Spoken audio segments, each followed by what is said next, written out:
आसतु आमे यही समय मध्य प्रभु निकटवर्ती होगा जाओ मध्य ए प्रतिकूल भयानक स्थिति मध्य निजक रक्षा करने प्रभु आज आम को सेवा देते तो धन्यवाद दिए पुणी ये यूट्यूब चैनल माध्यम जहाँ को आम मार्गदर्शिता भाव चिन्हट करमर कार्यक्रम तरफ प्रत्येक श्रोता मंडल को मोर आंतरिक भक्तिपूर्ण नमस्कार धन्यवाद दिए।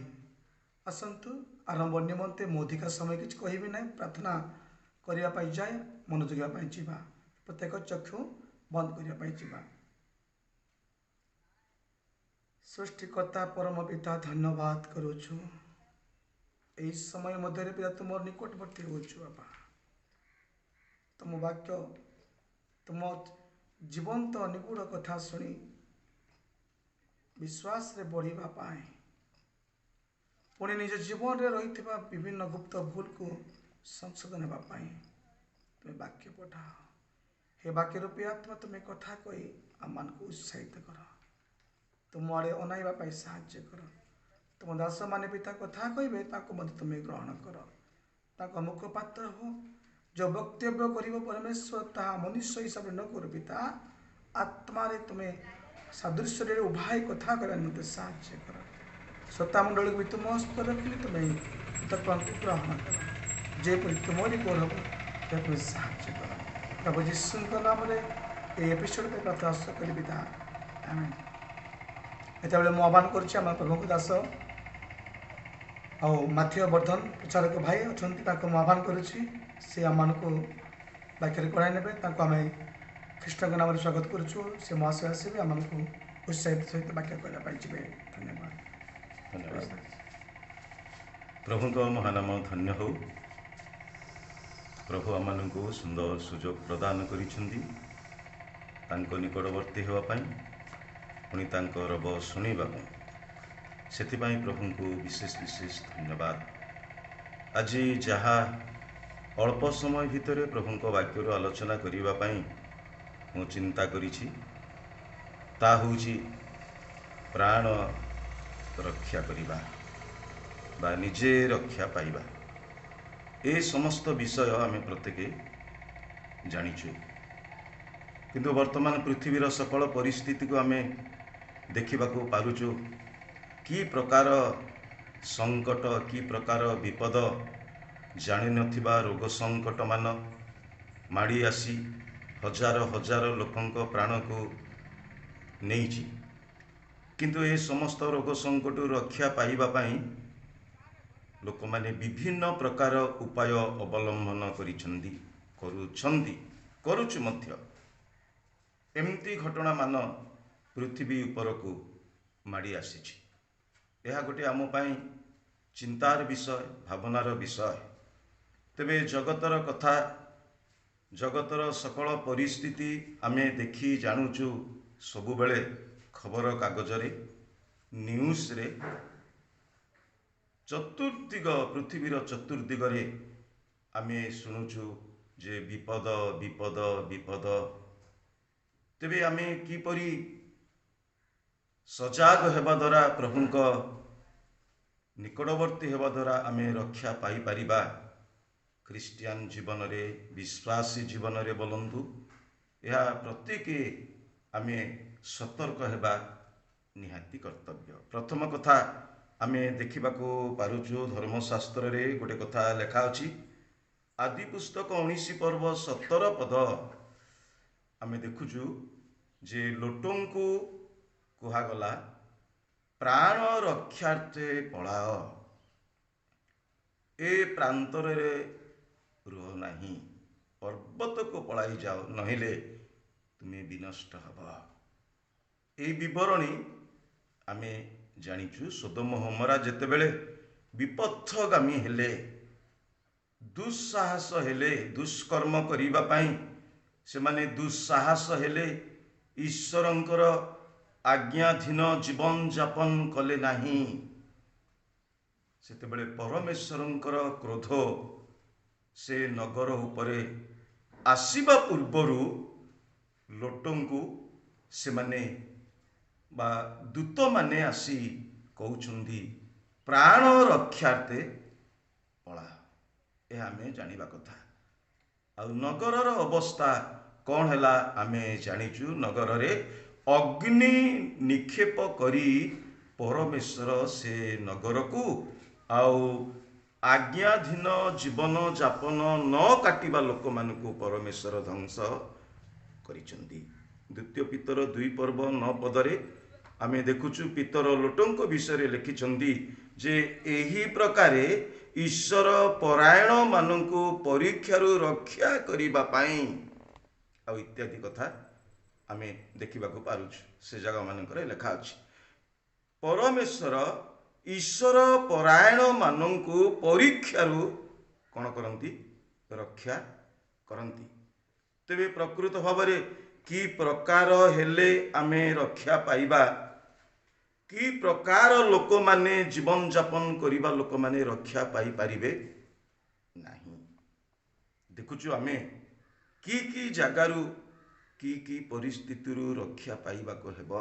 ଯୀଶୁ ଦିନେ କହିଲେ ଯୀଶୁଙ୍କୁ ଅଗ୍ରାହ୍ୟ କରୁଥିବା ଲୋକମାନଙ୍କୁ ମାଥି ପୁସ୍ତକ 23 ପର୍ବ 33 ପଦରେ ଶାସ୍ତ୍ରୀ ଫାରୁସୀ କପଟି ଶାସ୍ତ୍ରୀ ଫାରୁସୀ ମାନଙ୍କ ବିଷୟରେ ସେ କଥା ବର୍ଣ୍ଣନା କରାଯାଇଛି। ଆଉ ଯୀଶୁଙ୍କୁ ସେମାନେ ହୃଦୟ ସହ ସ୍ୱୀକାର କଲେ ନାହିଁ, ଆପଣା ଉପରେ ଗର୍ବ କରି ଅହଙ୍କାର କରି ଯୀଶୁଙ୍କୁ ଅଗ୍ରାହ୍ୟ କଲେ।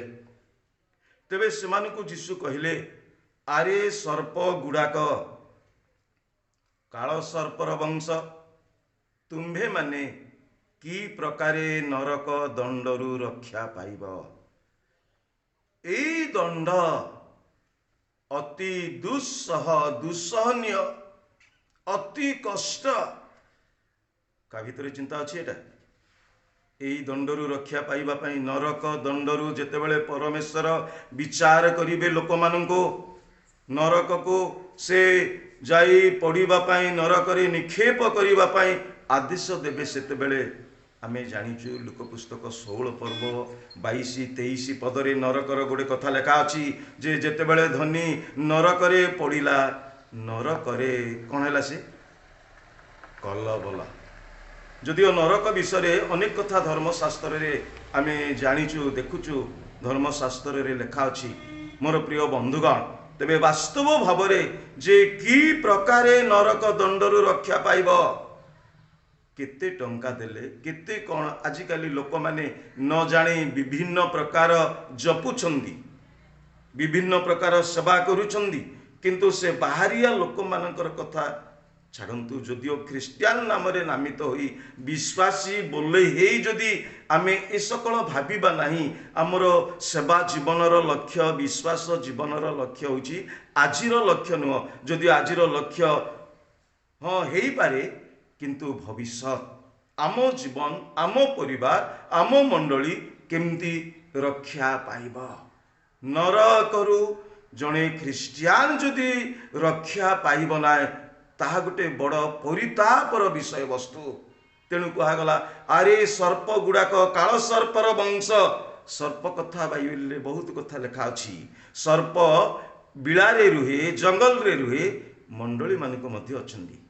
58 ଗୀତ 3-4 ପଦରେ ଆମେ ଦେଖୁଛୁ ସେଇଠି ଯେ ଦୁଷ୍ଟମାନେ ଗର୍ଭରୁ ବିପଥଗାମୀ, ସେମାନେ ବଧିରା କାଳ ସର୍ପଣୀ ତୁଲ୍ୟ, ସେମାନେ ବା ସାପୁଡ଼ିଆ ଯେଡ଼େ ବଡ଼ ନିପୁଣ ଭାବରେ ମନ୍ତ୍ର ପଢ଼ିଲେ ହେଁ ସେ ତାହାର ସ୍ୱର ଶୁଣେ ନାହିଁ। ଦୁଷ୍ଟମାନେ, ଅତ୍ୟାଚାରୀମାନେ, ଅମାନକମାନେ, ଦୁଃସାହସୀମାନେ ଆଜି ପର୍ଯ୍ୟନ୍ତ ପ୍ରଭୁ ବୋଲି ସ୍ୱୀକାର ନ କରି ଦୁଷ୍ଟାଚରଣରେ ଜୀବନ ଯାପନ କରିବା ଲୋକମାନଙ୍କ କଥା ଆମେ ଦେଖୁଛୁ। କେବେ ହେଲେ ସାପୁଡ଼ିଆର ମନ୍ତ୍ର ଶୁଣୁନାହାନ୍ତି। ସାପୁଡ଼ିଆ ମାନେ କିଏ?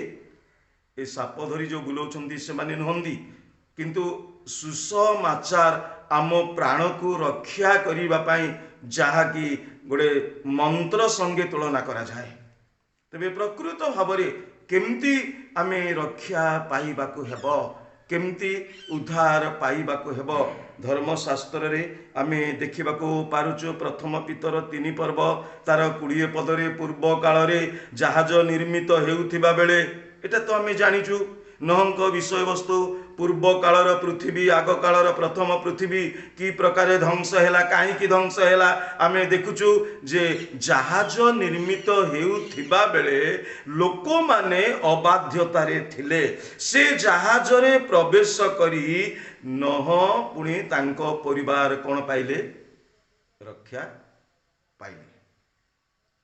ସେ ଜାହାଜରେ ପ୍ରବେଶ କରି ନୋହ ପୁଣି ତାଙ୍କ ପରିବାର ପୂର୍ବ କାଳର ଧ୍ୱଂସରୁ ବା ଜଳ ପ୍ଲାବନରୁ ସେମାନେ ରକ୍ଷା ପାଇଲେ। ଏଠି ତ କଥା ଆମେ ଦେଖିବାକୁ ପାରୁଛୁ ପରମେଶ୍ୱର ଆପଣ ଲୋକମାନଙ୍କୁ ରକ୍ଷା କଲେ କେମିତି ହେବାରୁ? ଜାହାଜରେ ପ୍ରବେଶ କରିବାରୁ। ଆଜି ତ ଜାହାଜ ନାହିଁ। ପ୍ରଥମ ତିମୋଥୀ 1:19 ଆମେ ଦେଖୁଛୁ ବିଶ୍ୱାସକୁ ଜାହାଜ ସଙ୍ଗେ ତୁଳନା କରାଯାଏ। ଜାହାଜ ସଙ୍ଗେ ତୁଳନା କରାଯାଇଛି ଯେ ସେ ବିଶ୍ୱାସ ରୂପ ଜାହାଜରେ ବା ଜଣେ ଲୋକ ପ୍ରକୃତ ବିଶ୍ୱାସୀ ବିଶ୍ୱସ୍ତ ଜୀବନ ଯାପନ କରିବା ଲୋକ ହିଁ କ'ଣ ପାଇବ? ରକ୍ଷା ପାଇବ। ହାଲେଲୁୟା। ରକ୍ଷା ପାଇବା ପାଇଁ ଆମର ପଦକ୍ଷେପ ସବୁଠାରୁ ପ୍ରଥମ ସ୍ଥାନ ଆମେ ଦେବା କଥା। ଏମିତି ଅନେକ ଲୋକମାନେ ଧ୍ୱଂସ ହେଇଯାଇଛନ୍ତି। ଆମେ ଜାଣୁଛୁ ଯୀଶୁ ଗୋଟେ କଥା କହିଲେ ଲୁକ ପୁସ୍ତକ 9 ତାର ଆମେ ଦେଖିବାକୁ ପାରୁଛୁ 55 ଲେଖା ଅଛି। 54-55 ଶିଷ୍ୟମାନେ କହିଲେ ଏଲିୟ ଯେପରି ଆଉ ସେ ଅଗ୍ନି ପ୍ରେରଣ କରି ଲୋକମାନଙ୍କୁ ଧ୍ୱଂସ କଲେ ସେଭଳି ଭାବରେ ଆମେ କରିବୁ ବୋଲି କ'ଣ ଆପଣଙ୍କର ଇଚ୍ଛା? ଯୀଶୁ ସେମାନଙ୍କୁ କହିଲେ ତୁମେ କେଉଁ ପ୍ରକାର ଆତ୍ମାର ଲୋକ ତୁମେ ଜାଣୁନାହ? ମନୁଷ୍ୟ ପୁତ୍ର ପ୍ରାଣ ବିନାଶ କରିବାକୁ ନ ଆସି ପ୍ରାଣ ରକ୍ଷା କରିବାକୁ ଆସିଅଛନ୍ତି। ହାଲେଲୁୟା। ଯୀଶୁ ଖ୍ରୀଷ୍ଟ ଜଗତକୁ ଆସିବାର ମୁଖ୍ୟ ଲକ୍ଷ୍ୟ ସେ ଆମର ପ୍ରାଣ ରକ୍ଷା କରିବା ପାଇଁ ଆସିଛନ୍ତି। ଆମ ପ୍ରାଣ ଉଦ୍ଧାର କରିବା ପାଇଁ ଆସିଛନ୍ତି। ଆମ ପ୍ରାଣ ମୁକ୍ତି କରିବା ପାଇଁ ଆସିଛନ୍ତି। ପ୍ରଭୁ ଯୀଶୁ ଖ୍ରୀଷ୍ଟ ଜଗତକୁ ଆସିବାର ମୁଖ୍ୟ କାରଣ ଏହା ଜାଣିବାକୁ ପଡ଼ିବ।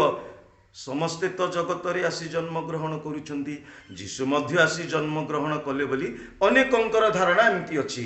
କିନ୍ତୁ ଆମର ଧାରଣା ଆମ ଭାବ ବିଚାର ସେମିତି ହେବାକୁ ହେବ ନାହିଁ। କିନ୍ତୁ ପ୍ରଭୁ ଯୀଶୁ ଖ୍ରୀଷ୍ଟ ଜଗତକୁ ଆସିବାର ଉଦ୍ଦେଶ୍ୟ କାରଣ ମୁଖ୍ୟ ବିଷୟ ଆମମାନଙ୍କୁ ରକ୍ଷା କରିବା ପାଇଁ। କେମିତି ହେଲେ ରକ୍ଷା ପାଇବା? ଗୋଟେ କଥା ଆମେ ଦେଖିବାକୁ ପାରୁଛୁ ଲୁକ ପୁସ୍ତକ 19:8-10 ଭିତରେ 10 ଯୀଶୁ ଗୋଟେ କଥା କହିଲେ, ଯାହା ହଜି ଅଛି ତାହା ଖୋଜି ରକ୍ଷା କରିବା ପାଇଁ ମନୁଷ୍ୟ ପୁତ୍ର କ'ଣ କରିଅଛନ୍ତି? ଆସି ଅଛନ୍ତି।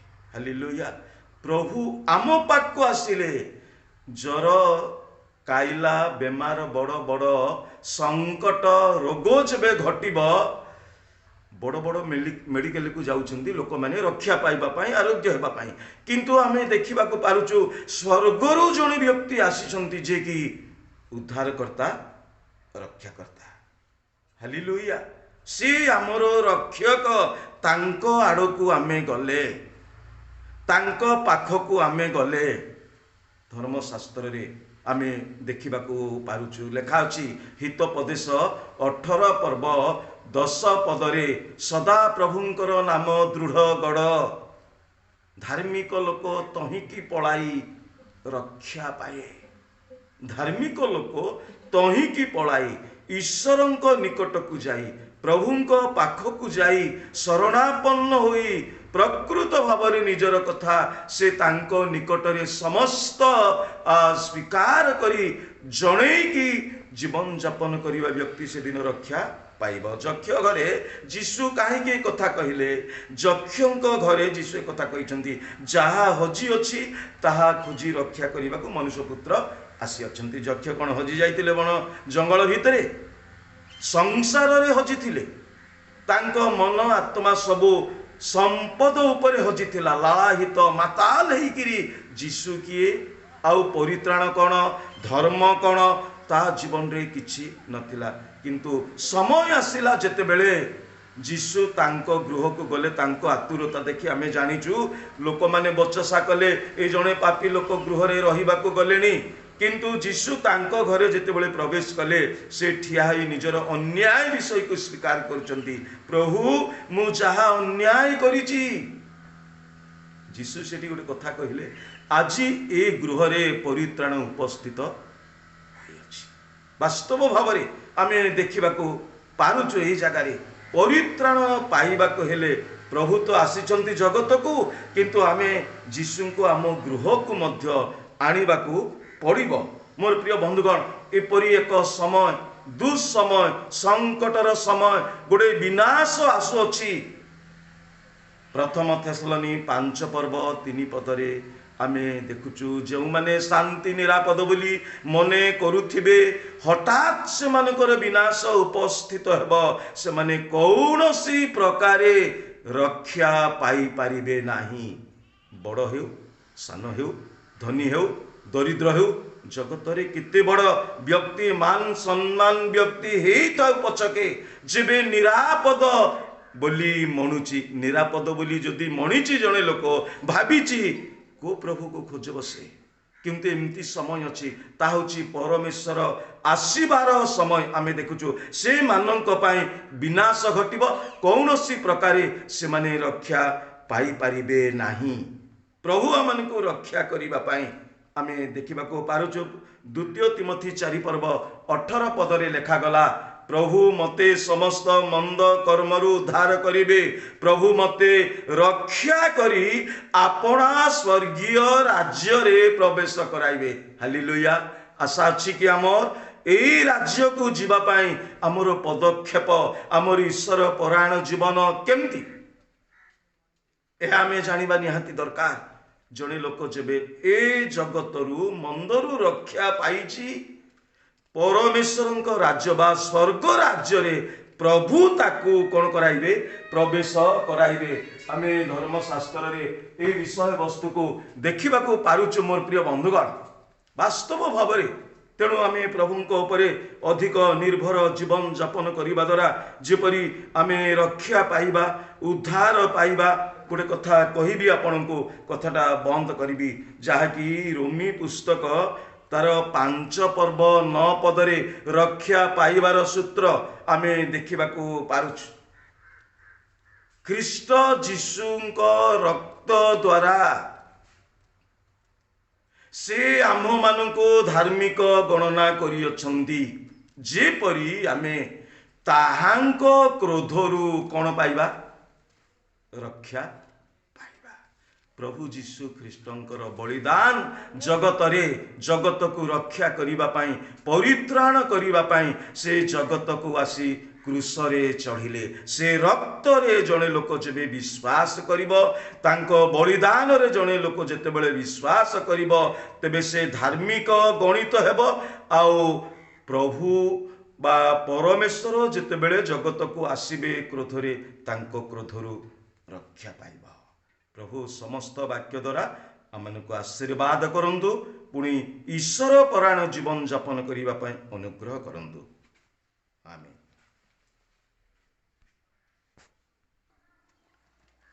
निश्चित भाव आम शुणुलु परमेश्वर वाक्य दासों द्वारा जे आगामी भविष्य दिन मानक मध्य एक क्रोध दिन रही, से क्रोधर दिन रक्षा पाइबापी आम प्रस्तुति निमंते बा आम भावी विश्वास जीवन लक्ष्य स्थल उपकारिता निमंते जो विभिन्न उपाय कथा परमेश्वर दास कथा कहले आम से वाक्य को निजस्व करी, जेपरिक गोटे उदाहरण कहि मौखिक भाव में अकस्मात वर्षा जदि आसूसी, यदि पाखरे छताटीए नहीं ताले वर्षार से रक्षा पाइब नहीं। तद्रूप आ परमेश्वर क्रोधर दिन हठात आम सम्मुखें आसला बेले जदि प्रभु विषय एक भय और प्रभु शिक्षार आज्ञाधीन जदि ना ताले आम से रक्षा पाइबापी योग्यता हो पार ना। तेणु आसतु प्रिय श्रोता मंडली, आम समस्ते एकमत हो प्रभु कोटारे बंचापी जावा, प्रभु विभिन्न परामर्श को निश्चय करवा, तेबे से क्रोध दिन रक्षा पाइबापी प्रभु आमको साहाय्य सहानुभूति और आदरणीय भाव आमको ग्रहण करने रक्षा करने साहाय्य करेंगे। प्रभु ए ସ୍ୱଳ୍ପ ଶିକ୍ଷାରେ ପ୍ରତ୍ୟେକଙ୍କୁ ଆଶୀର୍ବାଦ କରନ୍ତୁ, ଦାସଙ୍କୁ ଆଶୀର୍ବାଦ କରନ୍ତୁ। ମୁଁ ସଂକ୍ଷିପ୍ତ ପ୍ରାର୍ଥନା କରି ପ୍ରତ୍ୟେକ ବାକ୍ୟ ପାଇଁ ମନୋଯୋଗୀ ହେବା ପାଇଁ ଯିବା। ଧନ୍ୟବାଦ ଧନ୍ୟବାଦ ଜିହୋବା ଜେରି ତ୍ରାଣକର୍ତ୍ତା, ଧନ୍ୟବାଦ ପ୍ରଭୁ, ତୁମେ ବାକ୍ୟ ଦେଲ ଆମମାନଙ୍କୁ, ତୁମେ ସାନ୍ତ୍ୱନାମୂଳକ ବାକ୍ୟ ଦେଲ, ଚେତାବନୀ ଦେଲ, ପରାମର୍ଶ ଦେଲ, ଉପଦେଶ ଦେଲ ବୋଲି ଧନ୍ୟବାଦ କରୁଛୁ। ଏହାକୁ ନିଜସ୍ୱ କରିବୁ ଆଉ ବିଶ୍ୱାସ ହେଇ ଆମମାନଙ୍କ ସହିତ ତୁମମାନଙ୍କ ସହିତ ଆମେ ରହିପାରିବୁ, ଏପରି ସାହାଯ୍ୟ କର ପ୍ରଭୁ ଯୀଶୁ ବାପା। ବାକ୍ୟ ଅନ୍ୟତା ନ ହେବା ପାଇଁ ଆମେ ପ୍ରାର୍ଥନା କରୁଛୁ।